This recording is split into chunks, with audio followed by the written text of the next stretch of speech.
ఒక మనిషిని ఆర్థిక పరంగా కొడితే ఆ మనిషి కోలుకోలేడు.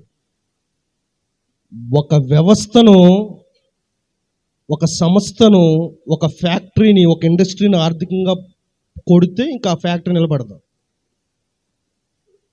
ఒక వ్యవస్థను అంటే క్రైస్తవ వ్యవస్థను ఆర్థికంగా కొడితే మళ్ళీ కోలుకోలేదు. మీకు ఒకటి తెలుసా? మతోన్మాదులు దశంభాగాలని ఎగతాళి చేస్తున్నారు కదా.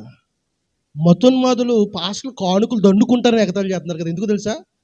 అలాగంటే మనుషుల్లో అవేర్నెస్ వచ్చి వాళ్ళు ఇచ్చేటువంటి కానుకలు ఎవరో, ఎప్పుడైతే ఎవరో ఆర్థిక పరంగా సేవకుడు కుంటి పడతాడో, ఎప్పుడైతే కుంటి పడ్డాడో చర్చ్ నిర్మాణాలు జరగవు, మీటింగులు జరగవు, సౌండ్లు పెట్టరు, లైటింగ్లు పెట్టరు, కూటాలు పెట్టరు, పాంప్లెట్లు వేయించరు, సేవకులు తిరగరు.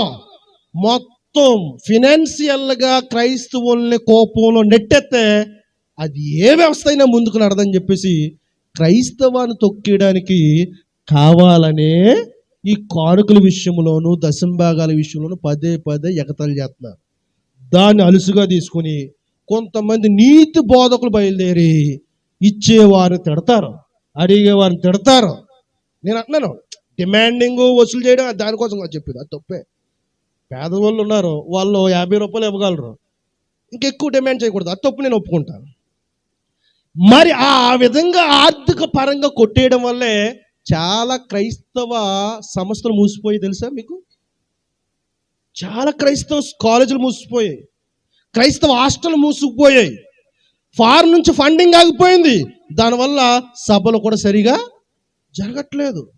కొంతమంది పాస్టర్ల దగ్గర డబ్బు నిల్వ ఉండిపోయింది, ముందు కదలట్లేదు. అందుకనే కదా మీ మందిరం అలా ఆగిపోయింది, అందుకనే కదండి మీ మందిరం అలా ఉంది. బాధ లేదు మీకు ఎవరికి.